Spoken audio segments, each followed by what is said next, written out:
Okay, बिस्मिल्लाहिर्रहमानिर्रहीम। ये हमारा वीक नंबर 7 का लेक्चर है इलेक्ट्रिसिटी एंड मैग्नेटिज्म का, जिसमें हमने किरचॉफ वोल्टेज लॉ लगाना है और मल्टी लूप सर्किट्स के ऊपर। इससे पहले तक हमने किरचॉफ वोल्टेज लॉ और किरचॉफ करंट लॉ को पढ़ा और हमने उसको एक सिंगल लूप सर्किट के ऊपर निकाला था। अब हम इसको मल्टी लूप सर्किट के ऊपर निकालेंगे। तो हमारे पास जो सर्किट है उसमें अगर एक या एक से ज़्यादा लूप्स हों तो उस सर्किट को हम क्या कहते हैं, मल्टी लूप सर्किट उसको हम कहते हैं। ठीक है, तो इस तरह का जो सर्किट जिसमें एक या एक से ज़्यादा नंबर ऑफ़ लूप्स प्रेजेंट हो उसको हम मल्टी लूप सकते हैं।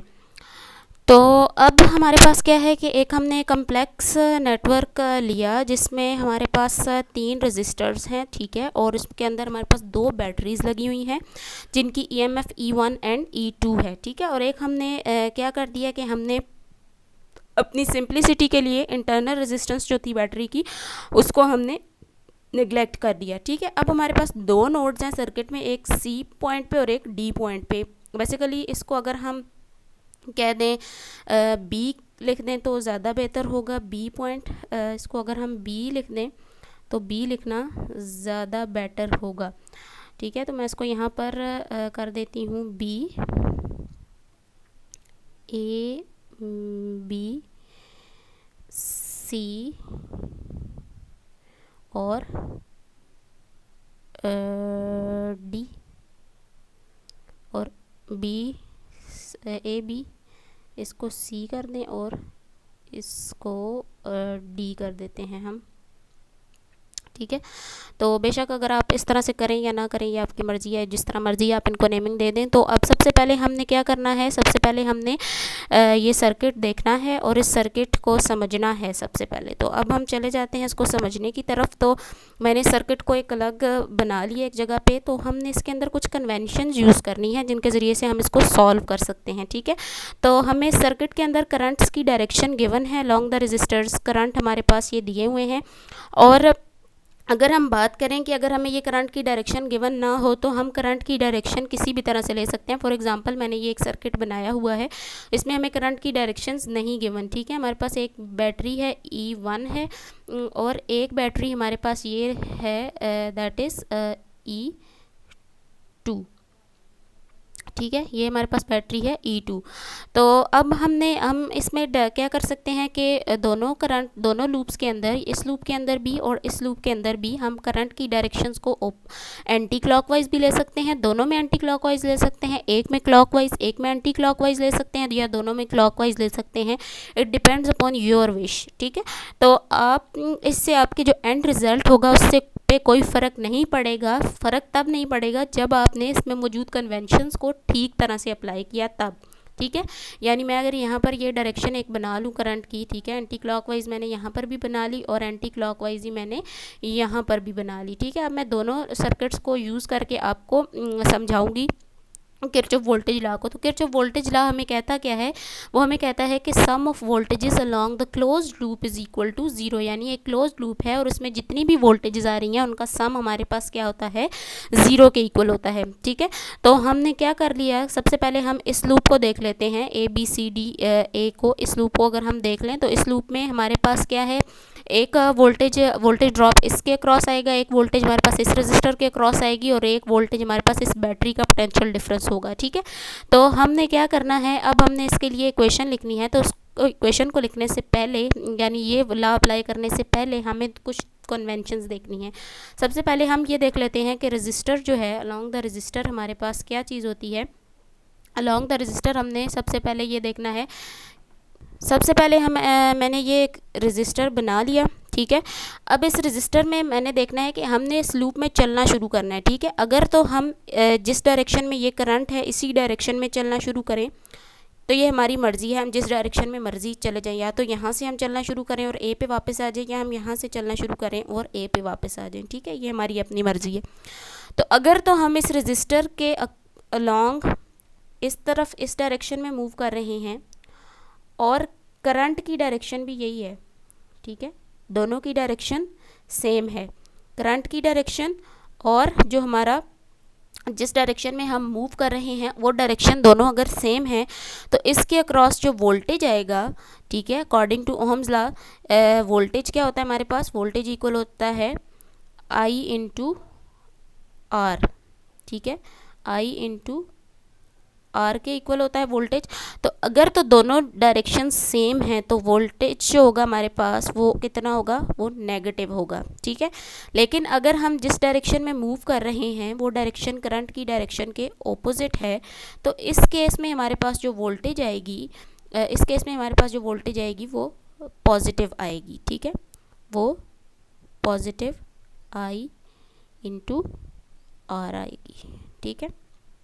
ये हमारे पास हो गया पहली चीज़ कि रजिस्टर के अक्रॉस आपने वोल्टेजेस किस तरह से लेनी है, ठीक है। तो जब हम हमारे पास अब अगर हम यहाँ पर देखें तो करंट्स की डायरेक्शन बनी हुई है और हम यहाँ से अगर चलना शुरू कर रहे हैं, यहाँ से अगर हम चलना शुरू करेंगे तो इसके अक्रॉस जो करंट आएगा हमारे पास वो क्या आएगा, हमने यहाँ से चलना शुरू किया, इस तरह से हम चल रहे हैं, ठीक है। तो यहाँ पर तो ये दोनों जो करंट की और इस के जिस डायरेक्शन में हम मूव कर रहे हैं दोनों की डायरेक्शन अगर सेम है तो हमारे पास ये आएगा माइनस I1 इंटू R1, ठीक है। मैं इसको यहाँ पर लिख लेती हूँ, -I1 इंटू, ठीक है, ये मैंने यहाँ पर लिख लिया -I1 इंटू R1। और अगर हम इस रजिस्टर की बात करें, यानी हम यहाँ से मूव इस तरह से कर रहे हैं तो इस रजिस्टर के क्रॉस करंट और ये जिस डायरेक्शन में हम जा रहे हैं ये दोनों ऑपोजिट हैं। इसका मतलब है कि इसका जो इफ़ेक्ट आएगा वो यहाँ पर पॉजिटिव आएगा, I3, ठीक है, I3 R3। अब सेकंड चीज़ जो हमारे पास आती है वो क्या है, बैटरीज के बैटरी की वोल्टेज को आपने कैसे लिखना है, पॉजिटिव लिखना है या नेगेटिव लिखना है। तो अब अगर मैं यहाँ पर बैटरी बना लूँ, ठीक है, ये इसका पॉजिटिव टर्मिनल है और ये इसका नेगेटिव टर्मिनल है। तो अगर हम इस डायरेक्शन में मूव कर रहे हैं और इस डायरेक्शन में से मूव करते करते हमने एंटर होना है नेगेटिव टर्मिनल से पॉजिटिव टर्मिनल में, ठीक है, नेगेटिव टर्मिनल से पॉजिटिव टर्मिनल में अगर हम एंटर होंगे तो इसकी जो वोल्टेज होगी उसको हम क्या लेंगे, पॉजिटिव लेंगे। बैटरी का जो पोटेंशियल डिफरेंस आ रहा है उसको हम क्या लेंगे, पॉजिटिव लेंगे। लेकिन अगर हम ऑपोजिट डायरेक्शन में जा रहे हैं, यानी अगर हम पॉजिटिव से एंटर हो रहे हैं और नेगेटिव से बाहर निकल रहे हैं, ठीक है, यानी अगर हम पॉजिटिव से एंटर हो रहे हैं और नेगेटिव से बाहर निकल रहे हैं तो इस केस में हमारे पास जो इसका बैटरी का पोटेंशियल डिफरेंस आएगा वो -E के इक्वल आएगा, ठीक है, बैटरी का पोटेंशियल डिफरेंस -E आएगा। तो अब अगर हम अपने सर्किट को देख लें तो इस सर्किट में हम क्या कर रहे हैं, हम नेगेटिव से एंटर हो रहे हैं और पॉजिटिव से बाहर निकल रहे हैं। तो हमारे पास क्या हो जाएगा, ये क्या हो जाएगी, पॉजिटिव आ जाएगी हमारे पास +E1 और ये सारी चीज़ें हमारे पास किसके इक्वल हैं, ये सारी चीज़ें according to the voltage law equal to 0 हैं, ठीक है। इसी तरह सेम हम अगर इस सर्किट में बात कर लें, ये मैंने E1 लिया था और ये मैंने इसके अंदर इस लूप को अगर हम देखें तो इस लूप में हमारे पास ये रेजिस्टेंस R है, ये भी R है, मैंने इसको कोई भी R1 R2 का नाम नहीं दिया और ये करंट मैंने जो लिया था वो I1 है, ठीक है, और ये वाला जो करंट है हमारे पास ये I2 है।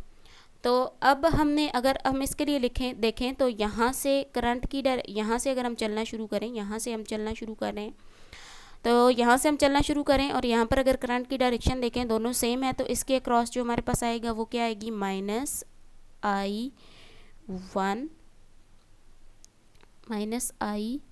-I1 into